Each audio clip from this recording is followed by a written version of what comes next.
ಅಡಿಯೇನ್ ರಾಮಾನುಜದಾಸನ್. ಪಾಲ್ಗುಣ ಮಾಸದ ಶುಕ್ಲ ಪಕ್ಷದ ಏಕಾದಶಿಯು ಬಹಳ ಪುಣ್ಯಕರವಾದುದು. ಆ ದಿನ ಉಪವಾಸ ಮಾಡುವವರಿಗೆ ಯಾವಾಗಲೂ ಭಗವಂತನ ರಕ್ಷಣೆ ಇರುತ್ತದೆ. ಪಾಲ್ಗುಣ ಶುದ್ಧ ಏಕಾದಶಿಯನ್ನ ಅಮಲಕಿ ಏಕಾದಶಿ ಅಂತ ಕರೀತಾರೆ. ಆ ದಿನ ಮಹಾವಿಷ್ಣುವಿನೊಂದಿಗೆ ಆಮ್ಲ ಅಂತ ಕರೆಯಲ್ಪಡೋ ನೆಲ್ಲಿ ಮರವನ್ನು ಪೂಜಿಸೋದ್ರಿಂದ ಈ ಏಕಾದಶಿಯನ್ನ ಅಮಲಕಿ ಏಕಾದಶಿ ಅಂತ ಕರೆಯಲಾಗುತ್ತೆ. ಅಶ್ವತ್ಥ ವೃಕ್ಷದಂತೆಯೇ ನೆಲ್ಲಿ ಮರದಲ್ಲೂ ತ್ರಿಮೂರ್ತಿಗಳು ಇರುತ್ತಾರೆ ಅಂತ ನಂಬಲಾಗುತ್ತೆ. ಪದ್ಮಪುರಾಣದಲ್ಲಿ ಈ ಏಕಾದಶಿಯ ಬಗ್ಗೆ ಉಲ್ಲೇಖವಿದೆ. ಹಿಂದೆ ಚಿತ್ರಸೇನ ಅನ್ನೋ ರಾಜ ತನ್ನ ರಾಜ್ಯದಲ್ಲಿ ಏಕಾದಶಿ ಆಚರಣೆಯನ್ನು ಎಲ್ಲರೂ ಮಾಡೋ ಹಾಗೆ ಶಾಸನ ಮಾಡಿದ್ದ. ಅವನೂ ಕೂಡ ಎಲ್ಲ ಏಕಾದಶಿಯನ್ನ ಆಚರಿಸ್ತಾ ಇದ್ದ. ಎಲ್ಲರೂ ಶ್ರದ್ಧಾ ಭಕ್ತಿಯಿಂದ ಏಕಾದಶಿ ಮಾಡ್ತಾ ಇದ್ರು. ರಾಜ ಹಾಗೂ ರಾಜ್ಯದ ಪ್ರಜೆಗಳು ಸುಖವಾಗಿದ್ರು. ಒಮ್ಮೆ ರಾಜ ಬೇಟೆಗೆ ಕಾಡಿಗೆ ಹೋಗಿದ್ದ. ಅಲ್ಲಿ ಅವನು ತನ್ನ ಪರಿವಾರದಿಂದ ಬೇರೆ ಆಗ್ಬಿಡ್ತಾನೆ. ಕಾಡಿನಲ್ಲಿ ತಪ್ಪಿಸ್ಕೊಂಡ ರಾಜನನ್ನ ಕೆಲವು ರಾಕ್ಷಸರು ಆಯುಧಗಳೊಂದಿಗೆ ಸುತ್ತುವರಿತಾರೆ.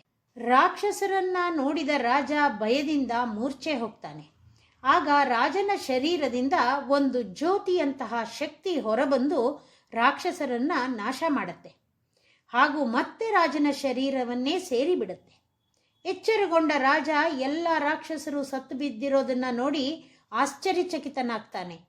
ಯಾರು ಈ ರಾಕ್ಷಸರನ್ನ ಕೊಂದವರು ಅಂತ ಸುತ್ತಲೂ ನೋಡ್ತಾನೆ. ಯಾರೂ ಕಾಣೋದಿಲ್ಲ. ರಾಜ ದಿಕ್ಕು ತೋಚದೆ ನಿಂತಿರುವಾಗ ಆಕಾಶವಾಣಿ ಹೀಗೆ ನುಡಿಯುತ್ತೆ.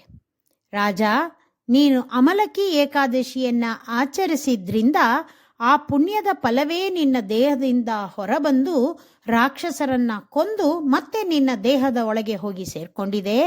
ಯಾವುದೇ ಗೊಂದಲ ಬೇಡ, ನೀನು ನಿನ್ನ ರಾಜ್ಯಕ್ಕೆ ಹಿಂತಿರುಗು ಅಂತ ಹೇಳತ್ತೆ. ಆಕಾಶವಾಣಿಯ ಮಾತು ಕೇಳಿ ರಾಜ ಸಂತೋಷದಿಂದ ಹಿಂತಿರುಗಿ ಬಂದು ತನ್ನ ರಾಜ್ಯದಲ್ಲಿ ಏಕಾದಶಿಯ ಮಹಿಮೆಯನ್ನ ತಿಳಿಸ್ತಾನೆ. ಅವನ ರಾಜ್ಯದ ಜನರೆಲ್ಲ ಇನ್ನೂ ಹೆಚ್ಚು ಶ್ರದ್ಧಾಭಕ್ತಿಯಿಂದ ಏಕಾದಶಿಯನ್ನ ಆಚರಿಸಕ್ಕೆ ಶುರು ಮಾಡ್ತಾರೆ. ಏಕಾದಶಿ ಮಾಡುವವರು ಎಲ್ಲ ರೀತಿಯಲ್ಲೂ ಸುಖ ಶಾಂತಿಯಿಂದ ಸುರಕ್ಷಿತರಾಗಿರ್ತಾರೆ. ಶ್ರೀಮತೆ ರಾಮಾನುಜಾಯ ನಮಃ.